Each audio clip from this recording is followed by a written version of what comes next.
Bienvenue sur Parenthood, le podcast dédié à la parentalité.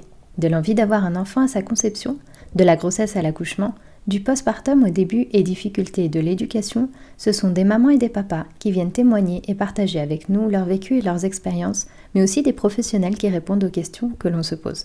Ici, on apprend, on se rassure et on déculpabilise.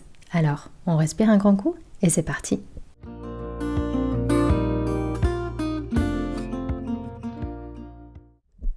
C'est avec beaucoup de douceur que Barbara se confie sur son rôle de maman. Elle qui, petite, avait rêvé de fonder sa famille, est aujourd'hui très fière de voir le chemin qu'elle a parcouru avec Emerla, son amour de toujours. Devenue maman, elle découvre sa passion et décide de se reconvertir en doula. Si son rôle et son expérience en tant que maman l'ont poussée dans cette voie, elle se sent tout de même seule et désarmée lorsque sa troisième fille naît prématurément. Elle plonge alors dans un univers d'angoisse dont elle n'avait pas du tout conscience. Aujourd'hui, c'est plus forte et plus sereine qu'elle ressort de cette expérience, avec notamment la volonté accrue d'aider d'autres parents dans ces moments difficiles. C'est donc tout en douceur que je vous propose de vous plonger dans l'histoire de Barbara. Bonjour Barbara. Bonjour. Est-ce que je pourrais te demander de te présenter, en quelques mots, nous dire qui tu es, ce que tu fais, Oui. et nous présenter ta famille? Oui, alors moi je m'appelle Barbara, j'ai 31 ans. Je suis doula et puis actuellement maman au foyer. Avec mon conjoint Emerla, on a 3 enfants. Alia qui a 8 ans, Elira qui a 6 ans et Liora qui a 11 mois. D'accord. Et est-ce que tu pourrais nous parler de ton enfance, nous dire si tu avais déjà des projets, tu voulais déjà avoir des enfants, si tu as été entourée d'enfants quand tu étais plus jeune? Alors j'ai des parents qui ont divorcé quand j'avais l'âge de 5 ans. Puis ma mère s'est remariée quand j'ai eu à l'âge de 7 ans. Elle a eu 2 autres enfants avec mon beau-père, avec qui j'ai 8 et 10 ans de différence. Et j'ai une relation assez conflictuelle en fait avec mon beau-père, où je me rappelle que il me laissait pas trop jouer avec mon frère et ma sœur. J'étais souvent à l'écart, je mangeais dans ma chambre, je restais isolée en fait. Et puis j'avais à l'époque une bande de copines, un groupe de copines où il y avait plusieurs sœurs et elles étaient toutes issues de grandes familles nombreuses et puis je trouvais ça tellement beau, je les enviais tellement la relation qu'elles avaient entre elles que je pense que c'est un peu de tout ça qu'est née mon envie d'avoir des enfants puis de construire une famille, une grande famille unie. Ça se comprend, oui. Et comment est-ce que tu as rencontré Emerla? Je l'ai rencontrée, j'avais 14-15 ans. Donc à l'époque, on fréquentait le même groupe d'amis, même cercle d'amis. On s'est fréquentés pendant peut-être 1 an. Et ensuite, on s'est perdu de vue jusqu'à mes 19 ans, où là, on s'est retrouvés un peu par hasard dans la même classe. C'est assez fou. Et puis là, on s'est remis ensemble et on s'est plus quittés depuis là. C'est beau et c'est touchant comme histoire. Et du coup, comment est-ce que ça s'est enchaîné ensuite?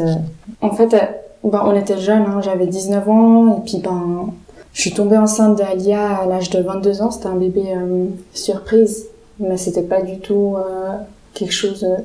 comme je disais, on était jeunes, donc on n'était pas encore dans ces projets-là. Et moi, je venais de finir mon apprentissage, j'étais retournée chez ma mère, parce que j'étais dans une résidence d'étudiants avant ça, donc j'étais retournée chez ma mère, je voulais travailler, me faire un peu d'argent pour voyager. Et puis, Alia est arrivée, le papa aussi était chez ses parents, donc vraiment pas la situation idéale. Donc, mais voilà, on ne s'est pas trop posé de questions, on était vraiment insouciants à l'époque, du coup, on ne s'est pas posé de questions, et puis on s'est lancé là-dedans avec un peu d'appréhension, certes, mais ça s'est fait du coup assez naturellement. Facilement, ça a été un peu une évidence en fait. Ouais. Et c'est ce qui a fait que votre relation s'est encore plus concrétisée à ce moment-là en fait, j'imagine. Ouais. Et la grossesse s'est bien passée? Oui, la grossesse s'est bien passée dans l'ensemble. Après, voilà, à part le fait que c'était assez difficile de gérer une grossesse encore chez ses parents, etc. Donc c'était le stress pour trouver un appartement, fallait gérer aussi les relations familiales, voilà. C'était pas la grande joie d'apprendre que les 2 petits jeunes là allaient devenir parents. Parce que vous aviez du soutien de la part de vos parents ou c'était un peu plus difficile? Alors moi, je vivais chez ma mère, j'avais tout son soutien. On avait comme le soutien des parents de MR, mais ils ont vraiment plus mal réagi à la grossesse. Alors avec le recul, je les comprends parce que c'est vrai qu'on était vraiment, on était jeunes et on n'était pas prêts vraiment à avoir des enfants. Mais du coup, c'est vrai que moi j'ai eu le soutien de ma maman et puis il y avait cette relation un peu conflictuelle avec sa famille.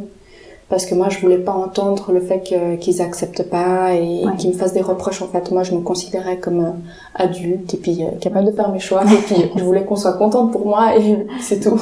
Et pendant toute cette grossesse, comment est-ce que tu t'es préparée pour l'accouchement qui arrivait? Est-ce que tu as aussi appréhendé l'idée par rapport à cet accouchement quand on est jeune aussi? Alors, pas du tout. J'ai fait aucune préparation. Je m'étais dit, de toute façon, si j'ai mal, je me la péris, puis voilà.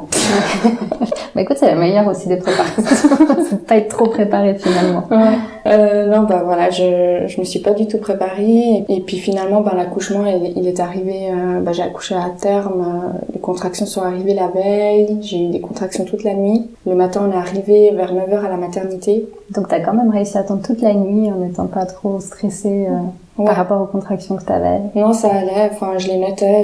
C'était toutes les 5 minutes, je notais. Le papa, il dormait tranquillement. 5 minutes, c'est proche quand même. Hein. Ouais.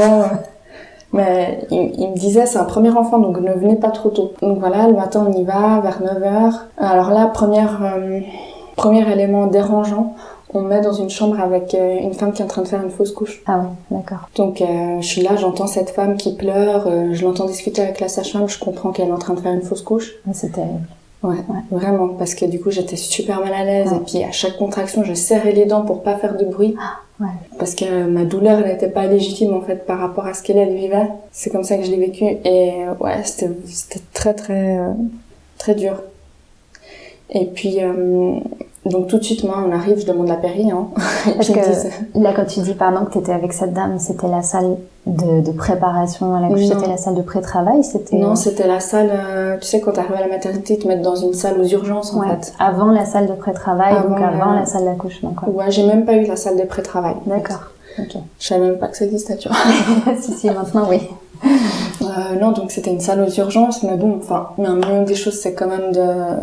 voilà, on met pas une femme qui est en train de faire une fausse couche avec une femme qui est en train de mettre son bébé au monde, pour l'une comme pour l'autre, d'ailleurs. Ouais, c'est clair. Et puis, moi, je demande la péri tout de suite, hein.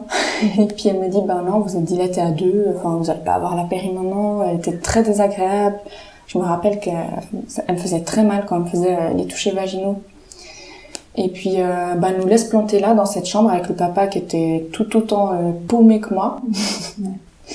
Et puis, elle revient 2 heures après, elle me dit, ça y est, vous êtes dilatée à 3, on va repasser en salle d'accouchement. Il n'y avait pas d'urgence à me passer en salle d'accouchement, mais c'était surtout pour qu'on puisse me mettre la péri que je suppliais d'avoir depuis que j'étais arrivée. On arrive en salle d'accouchement, là, je me rappelle que je vomis, je tremble, vraiment, c'est des douleurs que j'étais pas du tout préparée à ça. Et puis, là, il y a l'anesthésiste qui vient, il me met la péri. Et puis là, c'est le jour et la nuit, quoi. Ouais. Je suis tout de suite détendue, je me sens beaucoup mieux, même je rigole. Puis là, la sage-femme, elle me dit, donc là, c'était une autre sage-femme en salle d'accouchement, beaucoup plus sympathique. Il y avait une sage-femme et une étudiante sage-femme. J'ai vraiment eu un coup de cœur pour les deux. Et l'une d'elles me dit, écoutez, vu que vous n'avez pas dormi cette nuit, reposez-vous, dormez. Vous, le papa, vous pouvez rentrer, dormir. De toute façon, c'est un premier accouchement, elle est dilatée à 3, donc ça arrivera pas avant ce soir. Donc là, on se dit au revoir, etc. Et puis, et avant de partir, elle dit, je vais quand même vérifier au cas où. Et là, elle me dit, oulala, mais la tête, elle est là.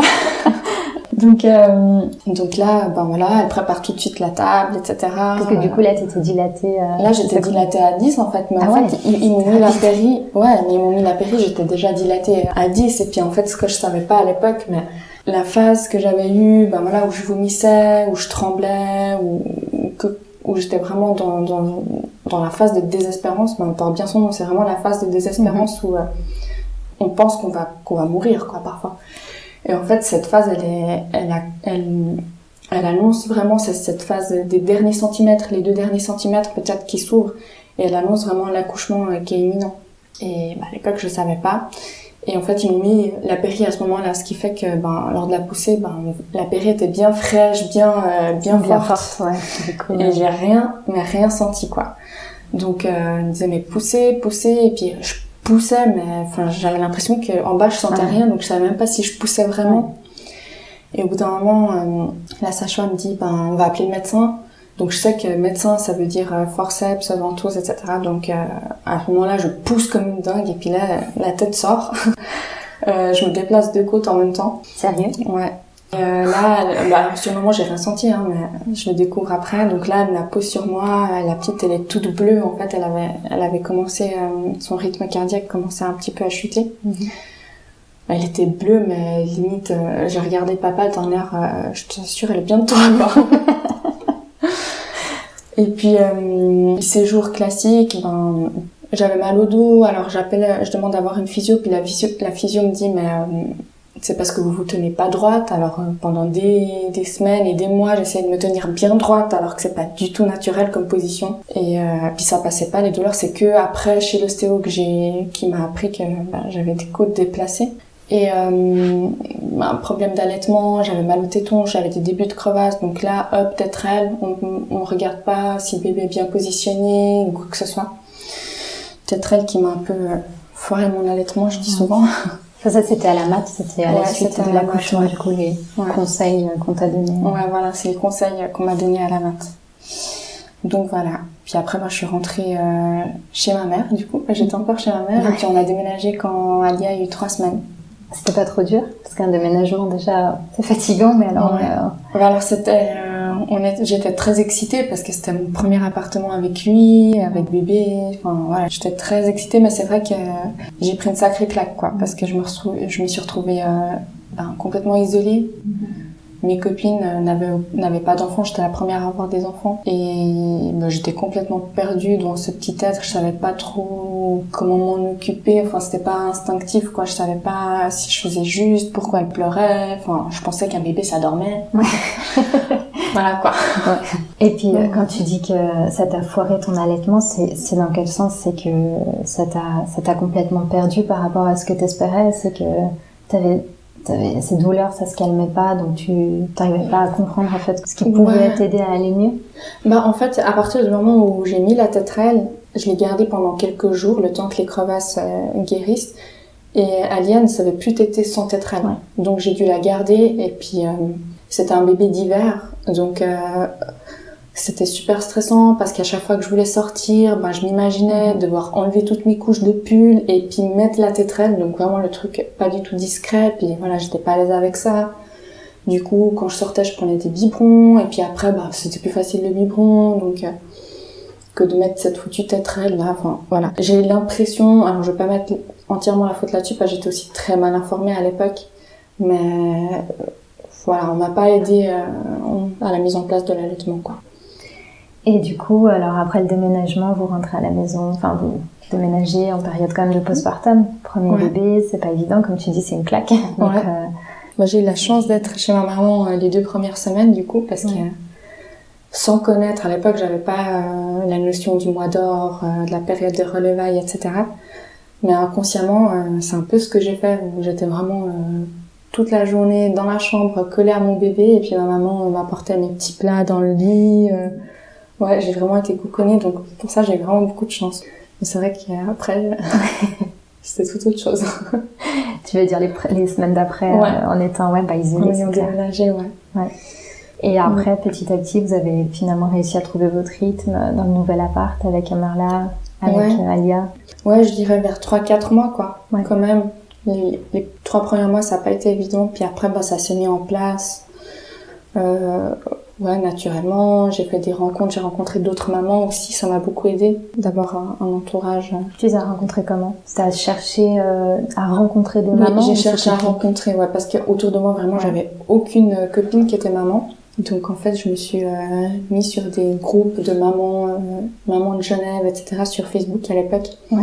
Et on avait fait des rencontres, et puis c'est comme ça que j'ai rencontré certaines copines qui sont aujourd'hui mes meilleures amies. C'est super. Ça a dû énormément t'aider pour le coup, de pouvoir t'identifier à d'autres personnes. Exactement, et parler de ce que tu ressentais. Et après, comment est-ce que petit à petit ça s'est passé pour la venue de ta deuxième fille, Elira? Alors je suis tombée enceinte d'Elira quand Alia avait 1 an. Et là, je me suis tout de suite dit, j'ai pas envie de vivre le même accouchement. Globalement, ça s'était pas trop mal passé, mais je sais pas, j'avais envie de vivre ça différemment. De base, je voulais surtout éviter la péridurale. Et puis, du coup, je me suis renseignée sur les alternatives à la péridurale. Et puis, après, j'ai découvert qu'il y avait d'autres lieux aussi où on pouvait accoucher. J'étais pas du tout grand, je pensais qu'on accouchait que à la maternité. Ouais, c'est ce qu'on nous dit en général. Et tu penses à quoi quand tu dis les autres lieux, les maisons de naissance ou... Voilà, les maisons de naissance. Alors, bon, il y a les cliniques, mais voilà, j'avais pas l'assurance qu'elle avait avec, mais voilà. Et puis les accouchements à domicile aussi. Donc au début, j'étais partie sur la maison de naissance. Et puis j'ai quand même voulu rencontrer une sage-femme qui faisait les accouchements à domicile. Parce qu'en fait, j'habitais vraiment pas loin de la maternité à l'époque. Donc je me disais, maison de naissance ou chez moi, c'est un peu kiff-kiff, quoi. Et puis voilà. Et au final, j'ai lu un livre. Et c'est ce livre-là qui m'a fait me décider de vraiment oser l'accouchement à domicile. Ça s'appelle Intime Naissance. Et en fait, c'est juste des récits incroyables d'accouchement. Et je me suis dit, non, mais en fait, c'est ça que je veux vivre. C'est quoi qui t'a plu dans ces récits? Je saurais même plus le dire, mais en fait, je sais pas, c'est cette douceur, c'est ce respect envers la femme et envers l'enfant. C'est, voilà, laisser les choses faire comme elles doivent se faire. Je trouvais ça tellement beau et puis, ouais, j'avais envie de vivre ça, quoi. Ouais, je comprends. Et est-ce que, du coup, Emmerlein a réussi à trouver sa place aussi différemment, je veux dire, de la première grossesse, du premier accouchement Ouais, pour l'accouchement, il était vachement plus utile, déjà. Ouais. Là, c'est lui qui s'occupait de tout installer le matériel à la maison. Parce que là, vous aviez décidé que ce serait à la maison, finalement, pas en maison de naissance, mais voilà. C'était sûr. D'accord. Ouais. Et pour la petite anecdote, on habitait en dessus du théâtre Pitoff, et puis du coup, c'est un vieil immeuble, on n'avait pas beaucoup d'eau chaude, etc. Du coup, pour remplir la piscine d'accouchement, il descendait en bas à la salle communale avec des seaux. Et c'est comme ça qu'il a rempli la bouteille, mais la bouteille. La piscine, je crois que ça a pris des heures, quoi. J'imagine. Ouais, et puis après, pendant tout le long du travail, il me faisait des massages. Pendant le postpartum, c'est lui qui me faisait mes smoothies. Ouais, je choquais des gens, j'ai mangé mon placenta. Ah ouais? Ah il va falloir que tu nous expliques, du coup. Faut que tu nous en dises plus. Ouais. En fait, le placenta, c'est assez reconnu pour ses bienfaits, surtout pour le postpartum. Voilà. Ça aide à prévenir l'hémorragie de la délivrance. C'est très riche en fer, en plein de nutriments. Quand tu dis ça aide à prévenir, c'est-à-dire que sachant que normalement il sort au moment de l'accouchement? Parce que souvent il y a des hémorragies tardives. Ah d'accord. Donc ça aide à les prévenir, et puis ça aide aussi, il y a des études qui ont été faites, ça aide à prévenir la dépression postpartum. Donc moi je m'étais dit pourquoi pas, on verra sur le moment si ça me donne envie ou pas. Et puis finalement, tu sais, avec cocktail d'hormones et tout, j'étais ouais, vas-y. Du coup, c'est lui qui me préparait mes smoothies, il coupait des petits morceaux de placenta qui mélangeait qui mixait avec plein de fruits, et puis je disais mais beaucoup de fruits. Parce que du coup, vous pouvez le conserver. Ça se comme pour la conserve plusieurs jours. Ouais, d'accord. Ouais. Okay. Ce qui est marrant, c'est que pour cette grossesse, j'étais complètement végétarienne. Je n'ai pas mangé de viande, mais par contre, j'avais aucun souci à consommer mon placenta. Et puis vraiment, il n'y a aucun goût. Hein. Avec les fruits et tout, il n'y a aucun goût, il n'y a aucun... C'est bon à savoir. Donc, non, parce que s'il y avait eu un goût, j'aurais pas réussi. Donc ouais, il était beaucoup plus impliqué que par rapport à la première, où il était complètement paumé, et puis que personne l'a aidé à trouver sa place, quoi. Et vous vous êtes préparé d'une certaine façon, parce que tu parles de piscine, d'accoucher à domicile. Est-ce que c'est quelque chose que vous avez su assez tôt dans la grossesse, ou ça s'est fait parce que tu as dû énormément te renseigner? Ouais. Il y avait qui à côté de toi pour te préparer? T'avais une sage-femme? Oui, j'avais une sage-femme.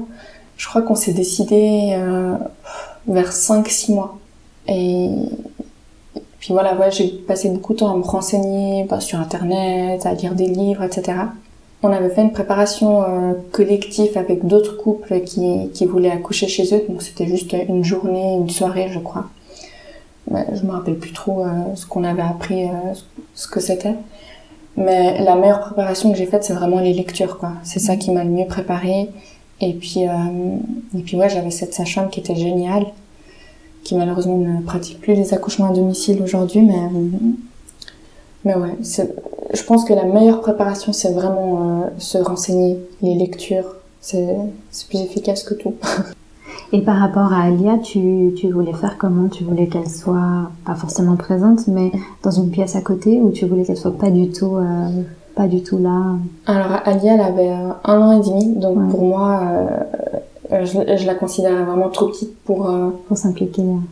Pour s'impliquer. Enfin, je savais que ça allait pas l'effrayer ou la traumatiser, mais j'avais peur que ça me dérange moi, en fait, sa présence. Du coup, j'ai préféré que ma mère la prenne. Et puis elle nous l'a ramenée le lendemain de l'accouchement. Donc l'accouchement, donc j'ai été jusqu'à terme encore une fois, j'avais dépassé le terme, donc j'étais à 40 semaines et 5 jours. Et puis là, la sage-femme m'a dit, si tu veux, je te fais un décollement des membranes, etc. Moi, je voulais rien faire. Mais en fait, elle avait peur de devoir me transférer à l'hôpital pour un déclenchement. Du coup, elle m'a dit, c'est mieux qu'on essaie quand même de favoriser d'une manière ou d'une autre. Du coup, j'ai accepté. Parce que là, t'avais, j'imagine, essayé un peu toutes les méthodes un peu naturelles. Même pas. Ouais. Non, je laissais faire. Et puis, voilà, moi, je me disais, ça va arriver à un moment donné, quoi. À Liège, j'avais accouché 2 jours avant terme. Et puis voilà, donc là, elle me fait le déclenchement. Puis elle me dit, tout de suite, j'ai des contractions. Puis je lui dis, oh là là, ça a marché. Puis elle me dit, non, mais c'est parce que je viens de te faire le toucher. Mais c'est une réaction au toucher vaginal. Mais si ça a vraiment marché, ça va se déclencher dans les heures qui suivent.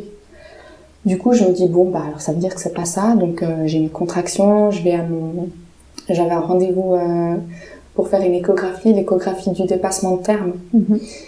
Et j'y vais à pied, avec mes contractions toutes les 5 minutes. 5 minutes. Ouais. Et puis, à un moment, je me dis, c'est pas ça. Elle m'a dit que c'était pas ça, donc c'est pas ça. Et puis, là, l'échographiste, il me dit, non, mais madame, je vois dans vos yeux, là, que vous allez accoucher. Ah ouais. Donc, je rentre chez moi. Soit t'habitais à côté. Ouais, j'habitais à côté de tout. J'étais au centre. Et puis, je rentre chez moi, là, il y avait ma mère avec ma fille, Alia. Puis, je lui dis, écoute, je crois que c'est ça, en fait. Donc, c'est mieux que tu partes. Tu prends ma fille et tu y vas. J'appelle le papa arrive, j'appelle la sage-femme, il appelle la sage-femme. Elle arrive vers 16h30, là, elle me fait un toucher, puis elle me dit, t'es à 4. Je me dis, ok. Voilà, mon travail se fait gentiment, je suis sur le ballon, je suis vraiment dans ma bulle, je me sens super bien entre les contractions. Puis au niveau des douleurs, du coup? En fait, je les gère assez bien, elles sont fortes, mais je pense que l'endorphine fait tellement effet que entre les contractions, je me sens totalement apaisée, je me sens vraiment bien, en sécurité. Donc à aucun moment t'as un peu peur? Pas encore. D'accord. Pas à ce moment-là. Après à 18h, elle me refait un toucher et puis elle me dit, écoute, t'es toujours à 4. Alors là, je commence un peu à décourager, je me dis, mais attends, j'ai quand même de bonnes contractions, si ça a rien bougé, c'est pas normal et tout. Donc là, je rentre dans l'eau et là, les contractions deviennent plus fortes. Là, je commence un peu à désespérer et puis je me dis, mais si les contractions sont aussi fortes et que je suis seulement dilatée à 4, ça veut dire que j'ai même pas fait la moitié du travail. Puis je commence à cogiter dans ma tête, puis je commence à regretter. Je me dis, mais je suis complètement folle, j'aurais dû avoir ma péri. Je m'imagine faire le trajet à pied là jusqu'à l'hôpital. Et puis là, tout d'un coup, paf, je sens que la Peugeot perce. Et droit derrière, je sens vraiment ma fille qui descend, dans mon bassin. Ah ouais. Et là, je mets ma main, je sens sa tête. Et puis là, je sais pas, en 2 poussées, elle sort. Et puis la sage-femme l'aide juste, elle sort sa tête, elle l'aide juste elle avait le cordon autour du cou. Donc elle enlève le cordon et puis là, je la prends sur moi. Et elle est née à 18h57. C'est magique. Ouais, parce que moi je suis restée je suis à 4 cm, je commence à flipper et là d'un coup t'as accouché en 2 poussées. Ouais. Donc ça veut dire qu'en fait la dilatation elle s'est faite d'un seul coup. Ouais, c'est ça. Waouh. C'était super intense au niveau des douleurs, mais du coup c'était super rapide, donc j'ai pas trop eu le temps de souffrir longtemps. Ouais. Donc là t'étais dans ta piscine. Voilà, j'étais dans ma piscine avec mon bébé. c'était magnifique, c'était vraiment magique. Ah franchement, la comparaison des deux vécus, il n'y a pas photo quoi. C'est magique d'entendre ça honnêtement. Et du coup, Emerla qui était toujours là aussi à côté, il devait être aussi... il était tout content, tout impressionné. C'était vraiment génial. Ouais. Et en plus, tu devais être fière de toi aussi, de ce que tu avais accompli, parce que c'est fort quand même. Et après, ça s'est bien passé du coup, avec Elira. Ouais, super bien, ouais. Franchement, ça s'est passé... comme sur des roulettes. C'est rassurant d'entendre ça, parce que comme tu parles du fait qu'elle avait le cordon autour du cou, parfois on pourrait se dire c'est typiquement le genre de cas pour lequel on aurait besoin d'être à l'hôpital. Et en fait, alors en fait, le cordon autour du cou, il y a beaucoup de personnes qui ont peur de ça. Souvent on entend heureusement que j'étais à l'hôpital, parce que tu vois, elle avait le cordon autour du cou. Alors, en fait, c'est normal d'avoir le cordon autour du cou. Il y a une naissance sur 3, un bébé sur 3 qui naît avec le cordon autour du cou, et c'est pas quelque chose de dangereux en fait. D'accord. C'est pas une raison d'intervention. En fait, le cordon, il est bien protégé. Et ça continue de circuler à l'intérieur. En fait, il suffit juste, c'est comme une écharpe. Il suffit de dérouler autour du cou pour qu'il puisse sortir le reste de son corps. Mais c'est pas quelque chose qu'on doit craindre. C'est bon à savoir, encore une fois. Ok. Et alors là, les semaines qui suivent, ça, avec tes 2 filles, ça va? C'est fatigant, c'est sûr que c'était pas... Je me rappelle, ma sage-femme me disait, mais pourquoi tu restes à la maison? Enfin, la plupart des femmes qui accouchent chez elles, le lendemain, elles sont là, dans la rue, en train de dire, j'ai accouché chez moi. J'étais là, non, ça va. Je suis bien là, dans mon lit. C'est sûr qu'avec une petite d'1 an et demi, c'était pas de tout repos, quoi. Et la rencontre entre Alia et Elira, du coup, ça s'est fait comment? Trop chou. En fait, ma maman l'a apportée le lendemain. Et elle était toute douce, toute chou. Elle l'a pris dans les bras, elle était toute fière. Vraiment, elle a tout de suite été vraiment bienveillante avec elle. Il n'y a pas eu de jalousie. Non, vraiment, elle était vraiment super chou, quoi. Ça s'est très très bien passé. Et là, du coup, votre nouvelle vie à 4, ça se passe plutôt bien? Ouais, ça se passe bien. Alors après, on déménage. Moi, je recommence à travailler. Et puis, au bout d'un moment, il y a cette envie d'un troisième qui vient. Je sais pas, peut-être quand la deuxième, quand elle ira à 3 ans, comme ça. Mais bon, on se dit, on attend un peu, c'est peut-être pas encore le bon moment, voilà. Et puis finalement, on se lance. Et donc là, je suis enceinte de Lio. Et là, tu disais que 2019. Tu reprenais le travail, mais donc t'étais pas doula à ce moment-là? Non, j'étais pas doula, non, j'étais secrétaire. J'ai entamé ma reconversion, disons, de doula en même temps que ma 3e grossesse. D'accord. Donc, comme tu disais, fin 2019, tu découvres que t'es enceinte. Et puis, alors là, je découvre que je suis enceinte, donc, super, je suis contente, etc. J'apprends que c'est des jumeaux. Mais très vite, la semaine qui suit, on apprend qu'il y en a un qui se développe pas. Bon, c'était très tôt dans la grossesse, hein. Donc là, elle me dit, la gynéco me dit, il y a 3 possibilités. Soit il s'expulse et puis la grossesse, l'autre embryon reste et puis la grossesse évolue normalement. Soit il s'expulse et en même temps il entraîne l'autre. Soit il s'expulse pas et puis quand votre bébé naîtra, il y aura cette petite poche Ah d'accord, donc c'était sûr qu'il sortira qu'il n'y en aurait qu'un seul à ce moment-là. Parce que ça a été assez rapide, tu dis, donc vous n'êtes pas projeté dans l'idée d'avoir des jumeaux à ce moment-là? Non, on s'est projeté 1 semaine, quoi. Puis au bout d'1 semaine, on a appris que... Ça vous a fait quoi au début? Alors, Emma, il a toujours voulu avoir des jumeaux, donc il était tout content. Puis moi, je trouve que c'est une chance quand même d'avoir des jumeaux, mais c'est vrai que j'appréhendais quand même pas mal. Mais bon, on n'a pas vraiment eu le temps de se projeter, quoi. C'était très rapide. Et puis, donc voilà, là, j'ai ce 2e embryon qui évolue pas. Et un matin au travail, je commence à perdre du sang. Donc là, je me rends aux urgences. Je pense que je fais une fausse couche. T'étais à combien de J'étais je crois à 9 semaines. Ok, au tout début. Soit 9-10 semaines, comme ça. Et puis, donc là, contre toute attente, on me dit, votre bébé va bien, tout va bien, il gigotait déjà. Il y avait toujours ce petit embryon à côté qui n'évoluait pas. mais qui étaient toujours là. Les saignements, c'était ni l'un ni l'autre. Voilà, on comprenait pas d'où venaient les saignements. Et il y en avait beaucoup, donc ça venait bien de quelque part, quoi. C'était pas juste le col qui saignait. Et donc là, à partir de là, j'ai eu des suivis très réguliers parce que je continuais à perdre du sang. Donc, je sais pas, peut-être tous les 3 jours, j'avais des échos. Et au bout d'un moment, on se rend compte que le deuxième embryon n'est plus là, mais qu'il y a une poche, en fait, une poche de sang. C'est les membranes qui se sont un peu décollées. Ce qui s'est passé, en fait, c'est qu'en faisant une fausse couche, il y a eu un dérèglement hormonal qui a fait que la deuxième poche, le deuxième embryon a failli aussi partir avec. Donc il s'est décollé un petit peu, mais pas entièrement, par chance. Donc c'était un très gros hématome, donc j'ai été alitée pendant plusieurs semaines.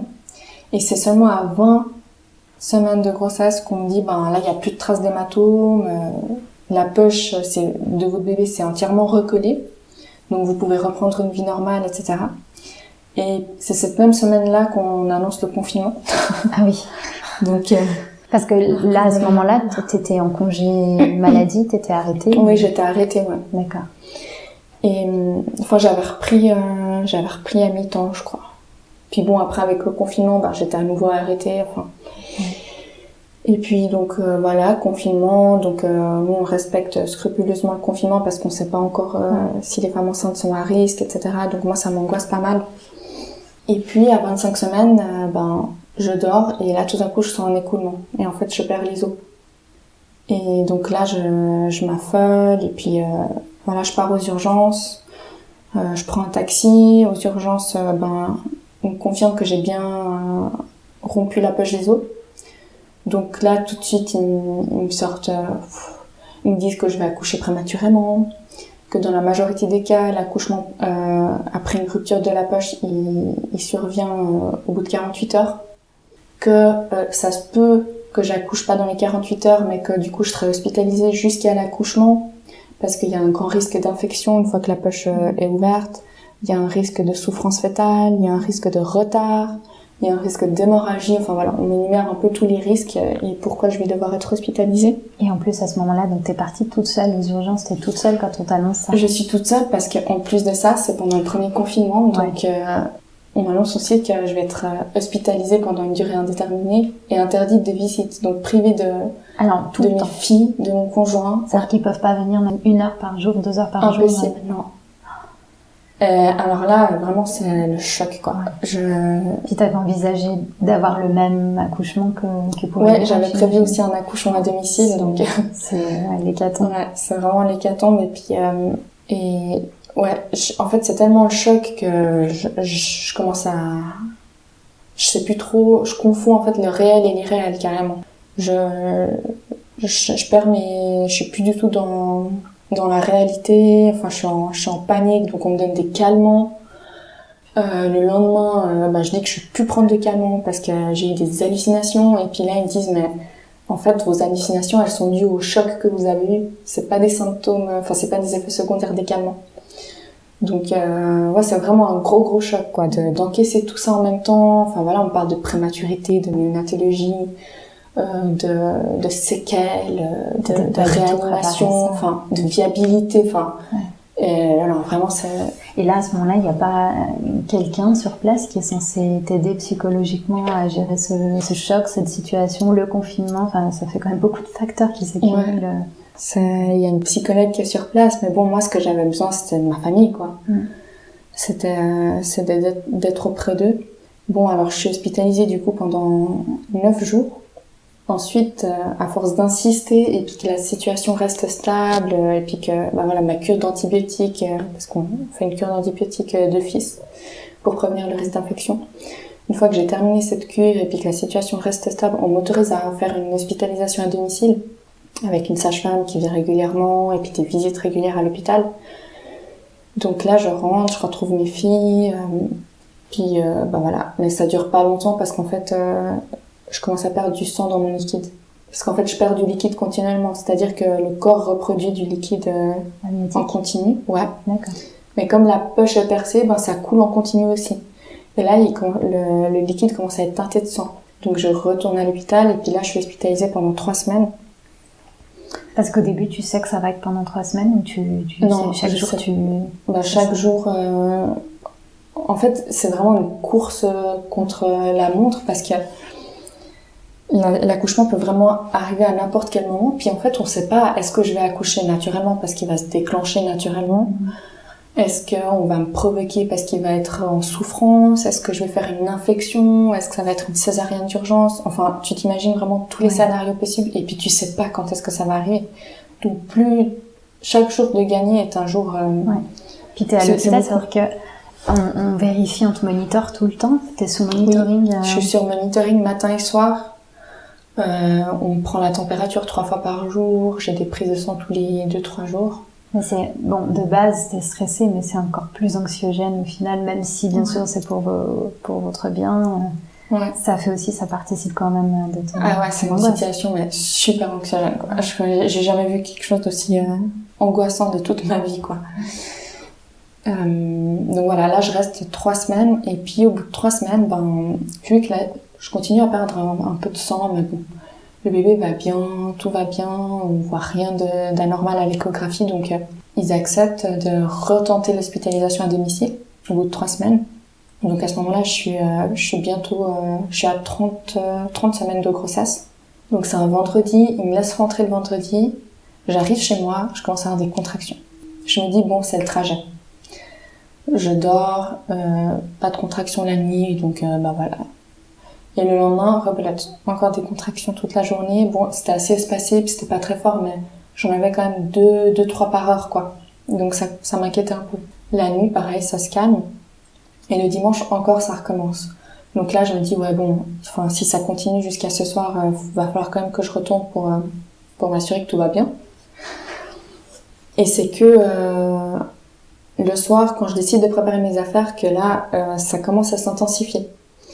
Donc je prends une douche, je prends un dafalgan, j'essaie de voir si ça se calme, et puis non, ça s'intensifie. On part de la maison, c'est 22h16, et j'accouche à 23h45. Donc on arrive là-bas, le papa doit partir parce que Covid, donc il peut pas rester. Partir, c'est-à-dire qu'il t'accompagne? Il m'accompagne, il peut pas rester. Par chance, les filles elles sont chez leur tante, donc pour ça on n'a pas eu de soucis. Il a pu m'accompagner, mais il peut pas rester, donc il rentre. Donc c'est-à-dire que tu fais ce travail qui a déjà commencé, tu le continues toute seule et t'accouches, tu mets au monde ta fille toute seule? Non, le papa a le temps de revenir.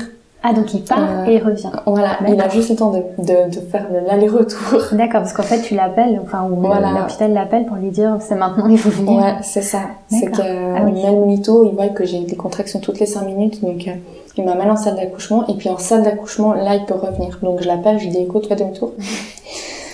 Et puis là, pareil, accouchement très médicalisé forcément, vu que prématuré, mais là, je suis déjà un peu plus consciente, j'ai un peu plus de connaissances sur le sujet. Donc très vite, il y a des choses qui me dérangent. Typiquement, le gynéco qui m'écoute pas du tout. Enfin, moi, je lui dis, là, je sens que ça s'intensifie, je sais que j'accouche vite, mettez-moi ma perfusion, parce qu'en fait, quand t'accouches prématurément, ils te mettent une perfusion de sulfate de magnésium. C'est pour protéger le cerveau des prématurés.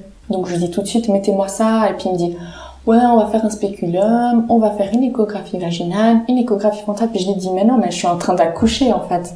Donc on n'a pas le temps, enfin, on fait pas de spéculum quand une femme est en train d'accoucher. Mais voilà, c'était le protocole, et il fallait suivre le protocole, et puis plutôt que d'écouter la femme, on suit le protocole, quoi. Et t'as demandé ta péridurale à ce moment-là, ou tu voulais faire sans, du coup, comme dans ton projet? Ouais, alors, je voulais faire sans. Donc là, à ce moment-là, je la demande pas. Il y a la sage-femme aussi me prend pas trop au sérieux. Enfin, je me rappelle que, voilà, je répète aussi à elle, madame, j'accouche vite, s'il vous plaît, mettez-moi la péri. Est-ce que vous avez, le sulfate de magnésium, est-ce que vous avez appelé les néonatologues? Parce que quand il y a une naissance prématurée, les néonatologues doivent être présents. En fait, ils prenaient le temps, quoi. Ils se rendaient pas compte de l'urgence de l'imminence de l'accouchement. Et moi, je savais que j'étais vraiment sur le point de mettre au monde ma fille. C'est fou de pas t'écouter. Et en plus, c'est un 3e, donc déjà, ça va plus vite. Et en plus, tu connais ton corps. Ouais, tu sais ça. Et puis, elle me disait, mais oui, madame. On a compris, madame. On a entendu, madame. Et Donc voilà, là après elle décide de me faire un toucher vaginal et puis là elle se rend compte que j'ai quand même droit à mon spéculum. Hein. Ensuite elle décide de me faire un toucher vaginal puis là elle se rend compte que je suis dilatée à 10. Donc là elle s'affole, elle appelle les néonatologues, elle appelle la deuxième sage-femme, etc. Et puis moi je me rappelle que je suis sur le côté à ce moment-là. À ce moment-là je dis mettez-moi la péri là, je vais mourir. Et puis ils me disent c'est trop tard quoi.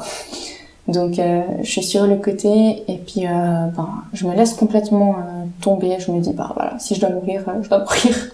Et je lâche prise totalement. Et là elle me dit madame, si vous voulez que je sauve votre fille, faut vous mettre sur le dos maintenant. Oh. Et j'ai trouvé cette phrase mais tellement culpabilisante. Du coup moi je reste sur le côté, hein, je tiens tête. Et puis là ma fille naît en une poussée quoi. En même temps elle fait 1,4 kg donc elle sort très rapidement. Et là, elle pleure. Elle est toute rose. Elle respire bien. Donc, c'est vraiment un soulagement. Ouais. Et tout de suite, j'ai même pas le temps de la toucher qu'on l'embarque en réanimation. Ah oui, donc on ne te la laisse pas. Non, on ne la laisse pas. Et puis, après, j'apprendrai 1 heure après qu'elle a fait une détresse respiratoire et puis qu'on a dû l'intuber. Et je le vis très mal parce que je me dis, mais elle allait bien. Elle respirait. Elle pleurait. Si on me l'avait posé sur moi en peau à peau, si on n'avait pas coupé ce cordon tout de suite, qu'on l'avait laissé le temps de venir au monde tranquillement, si on l'avait pas emportée dans cette salle de réanimation pour la tripoter, pour l'examiner de tous les sens, je me dis, est-ce qu'elle aurait fait cette détresse respiratoire ? Enfin, moi je suis persuadée que non. Mais voilà, c'est pour ça que c'est ça qui me dérange, c'est qu'on est trop dans un protocole interventionniste plutôt que de voir au cas par cas et puis de voir, là ça a l'air de bien aller, elle respire bien, laisser le temps, réagir vraiment aux besoins quoi. Surtout que tout était prêt, s'il fallait intervenir, j'imagine que c'est... Ouais, c'est la salle à côté, donc je le vis très mal, on me garde un moment en salle de naissance et puis quand je décide...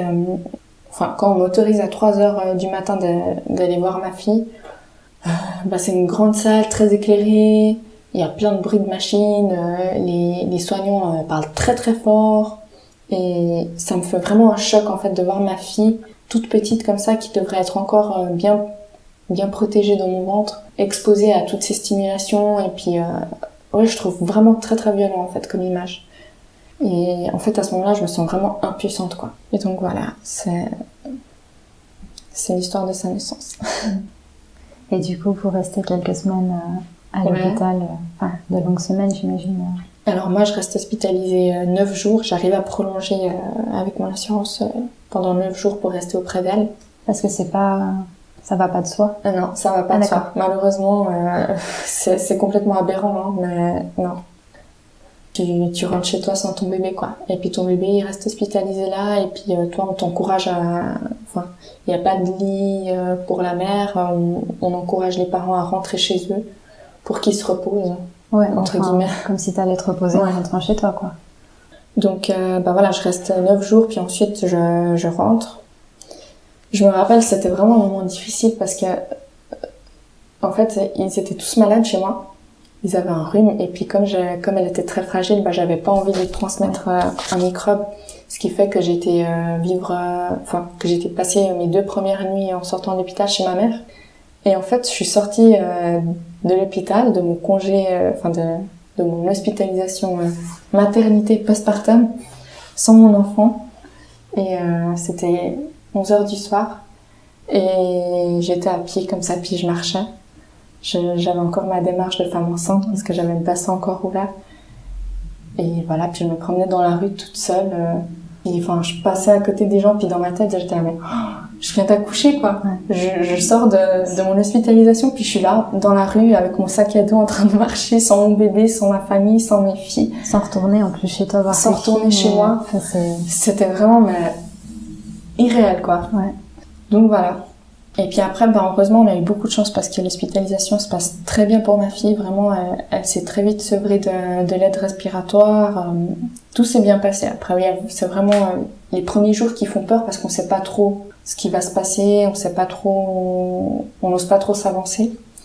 Et puis une fois que tous les examens sont passés, que tout est bon, et qu'elle fait des progrès aussi, qu'elle arrive à se sevrer de l'aide respiratoire, de la perfusion, qu'elle accepte bien le lait qu'on lui... Parce qu'en fait, ils sont gavés par sonde. Donc voilà, son estomac accepte bien le lait. Après, tout roule, quoi.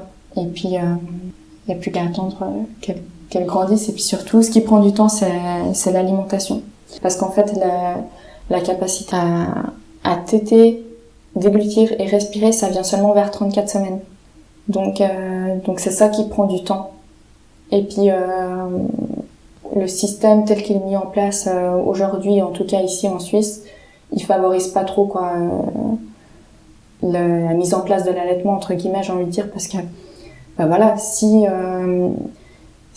on faisait des chambres mère-enfant par exemple, qu'on autorisait les mères à être tout le temps présentes, qu'on favoriserait la méthode kangourou. C'est une méthode qui est utilisée surtout dans les pays en voie de développement. Ça consiste en fait, quand un bébé naît prématuré, on le colle à la poitrine de sa mère, on l'enveloppe avec des tissus et en fait le bébé reste là 24 heures sur 24 au contact de sa mère en peau à peau. Ça favorise l'allaitement. Ça favorise l'allaitement et puis en fait ça aide. En fait, c'est beaucoup plus efficace que n'importe quelle couveuse. C'est vraiment incroyable. Et puis ici, on ne propose même pas. Parce que on se dit que, voilà, les mères ici, voilà, elles vont pas supporter d'avoir un bébé collé en peau à peau. Je sais pas. C'est-à-dire que même si tu le demandes, on te l'accorde pas forcément. Non. Et clairement, ça favorise... déjà, ça aide le bébé à mieux se développer. Il y a une réduction des septicémies, de toutes complications. Il y a une meilleure prise de poids. Et puis, ça aide à la mise en place de l'allaitement parce que le bébé, il est là contre toi et puis en fait, il a le sein à disposition, quoi. Alors qu'un bébé qui est dans une couveuse et à qui on va proposer toutes les 4 heures et encore pour pas trop le fatiguer, on lui propose un repas sur 2 et puis la nuit t'es pas là, donc ça limite vachement, quoi. Donc ça prend du temps à se mettre en place. Donc voilà. Et puis ensuite on est transféré à la Tour, à l'hôpital de la Tour parce que c'est plus près de chez nous. Et à partir de là, ça se passe vite entre guillemets. Donc quand on le vit, ça passe lentement, mais tout se passe bien. Et puis finalement, elle sort à 37 semaines. Mais donc pendant toute cette période, toi tu dis que t'allais la voir, mais pour Emerla, ça se passait comment? Alors on s'alternait. Donc moi souvent j'allais la journée et puis lui il allait 2-3 heures le soir. Parce que au moment où t'as accouché, lui il était là et il a pu rester un petit peu avec vous, il a pu rester un peu avec elle, ou on lui a demandé de rentrer assez vite? Non, il a pu rester. Et en fait en néonatologie, il n'y a pas de limite d'horaire, même en temps de Covid. D'accord. Les parents peuvent venir, les deux parents peuvent être là de jour comme de nuit. Alors, de nuit entre guillemets, parce qu'on t'encourage vraiment à rentrer. Ouais. T'as pas de lit, donc si tu veux rester là, t'as la chaise d'allaitement au mieux pour dormir. Donc là, vous allez la récupérer. Ça se passe comment pour rentrer à la maison? Alors, on rentre à la maison et puis ça se passe bien, vraiment... très vite. Alors au début elle est au sein, mais elle est aussi complétée au biberon avec mon lait. Est-ce que sur place là-bas t'arrivais quand même à tirer ton lait pour lui donner? Oui, alors je tirais énormément de lait, j'ai eu beaucoup de chance pour ça, j'avais une quantité astronomique de lait. Mais comme je pouvais pas être tout le temps présente, quand j'étais pas là, il donnait le biberon. Ouais. Et puis une fois à la maison, on a très vite enlevé le biberon et puis elle prenait le sein. Alors au début elle avait la tétrelle parce que souvent les prématurés ils ont besoin de la tétrelle, ça aide à ce qu'ils prennent bien le sein parce qu'ils ont vraiment pas de force, puis ils sont tout petits, ils ont une toute petite ouverture de bouche. Et puis au bout d'1 mois on a réussi à enlever la tétrelle. Ok, super. Ouais, c'était mon combat quoi. Je voulais pas revivre un allaitement avec tétrelle. Et comment ça s'est passé cette fois-ci, la rencontre avec ses sœurs? Alors les sœurs, elles l'ont rencontré quand elle avait 1 mois. Elles l'ont rencontré donc à l'hôpital de la Tour. Et très bien, elles étaient juste complètement fascinées par leur petite sœur. Non, vraiment, ça s'est super bien passé quoi. Et là, maintenant, ta relation avec Liora, elle est comment? Tu l'allaites encore? Oui, je l'allaite encore. On est très... fusionnel, si je peux dire ça comme ça. Enfin, on est très collés, quoi. D'ailleurs, j'arrive difficilement à m'échapper de la maison. La journée, ça va, mais c'est vrai que le soir, elle a vraiment besoin de moi. La nuit, elle a besoin de moi. Voilà, c'est assez délicat, là. En ce moment, les nuits sont compliquées. Mais ouais, on a une relation très, très, très forte, quoi. Et avec ses sœurs, comment ça se passe? Très bien, franchement.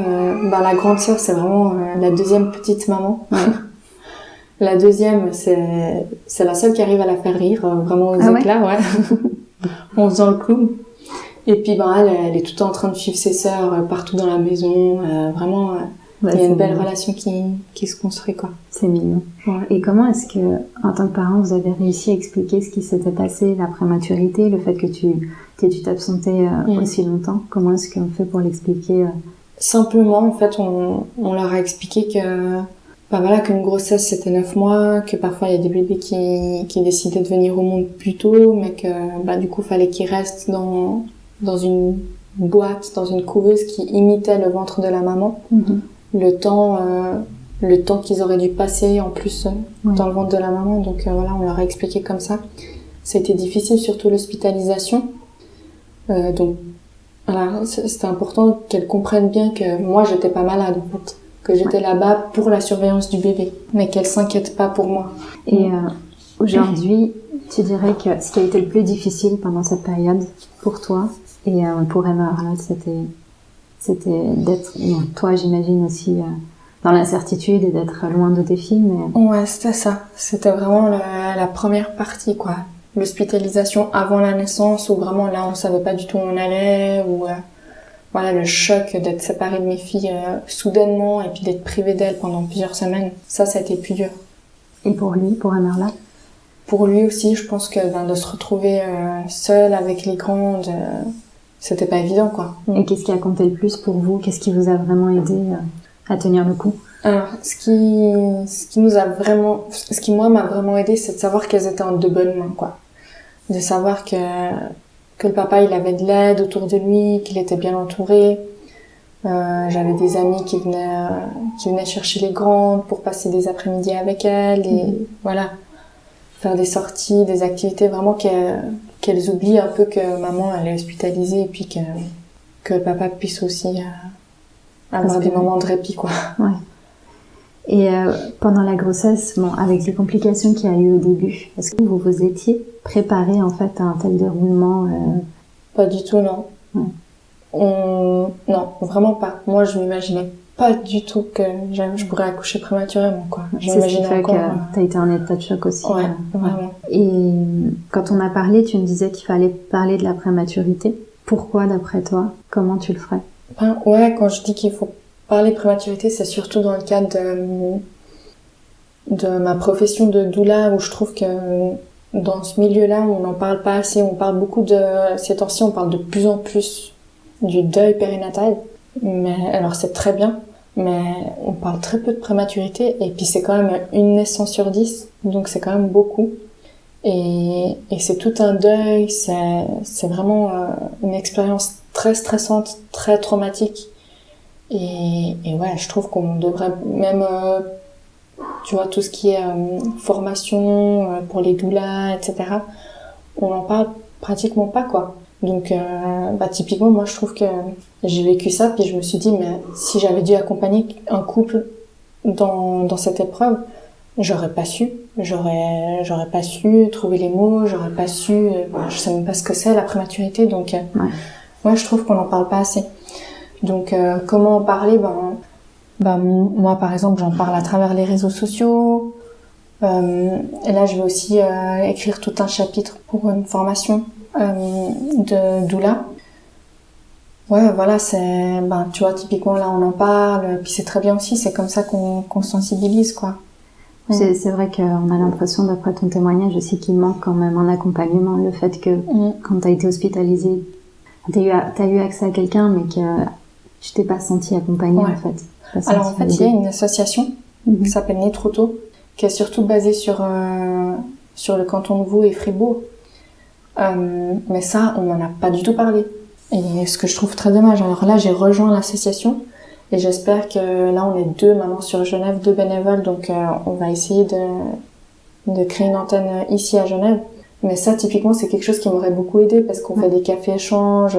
Maintenant, là, avec le Covid, c'est par Zoom et je trouve bien parce que ça nous permet de toutes nous lier et d'échanger avec d'autres parents qui vivent ou qui ont vécu ça. Je pense que c'est quelque chose qui m'aurait énormément aidé. Oui, c'est essentiel d'être avec des personnes qui te comprennent, c'est clair.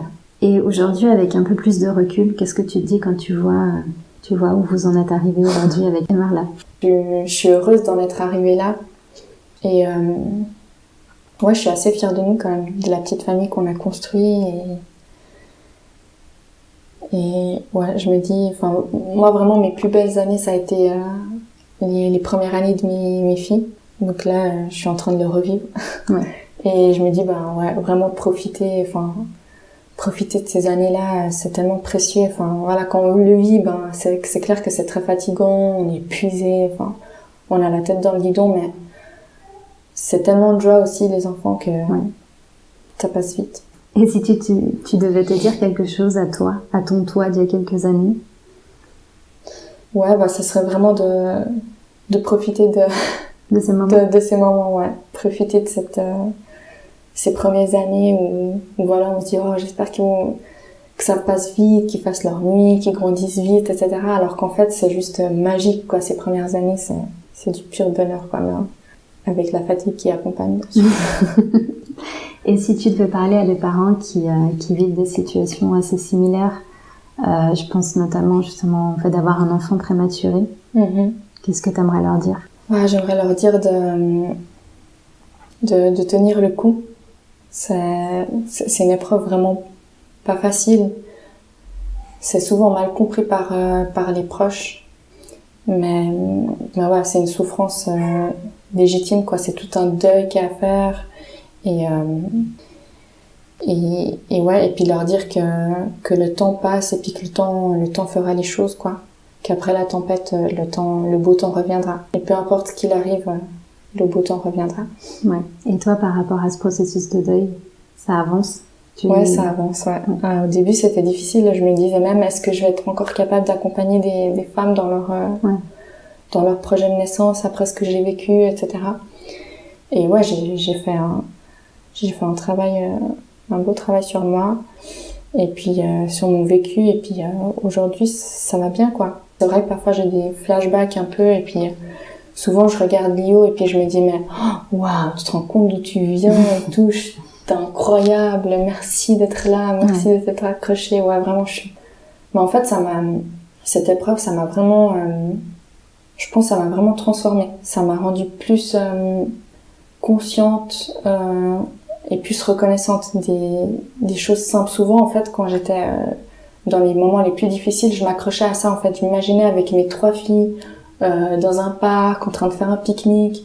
Et puis juste cette image-là, ça me faisait tellement du bien. Et puis c'est quelque chose de tout bête, tout simple, mais en fait j'avais juste besoin de ça, en fait. Et aujourd'hui, je savoure ce genre de petits moments tout bêtes, tout simples.